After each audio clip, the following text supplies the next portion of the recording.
These stone chairs make a great addition to a paver patio because they are created from Pavestone rumblestone blocks. The large, medium, and mini-size blocks are laid in a U-shaped pattern that is 24.5 inches deep and 35 inches wide. Polyurethane construction adhesive is applied to the top of each row before the next one is laid on top of it. The pattern varies with each new row so that there are no continuous seams from the bottom to the top of the chair. This makes the structure stronger and gives it more visual interest too. When the chair reaches 24.5 inches high, traps or trapezoid blocks are used to fill in the back.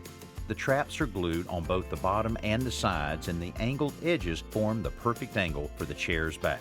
Inside the legs of the chair, 4 45mm large blocks are glued in place vertically to support the seat, which is simply made up from 4 2x4s and a couple of 2x2 cleats. The result is a comfy chair that's sure to be a conversation starter.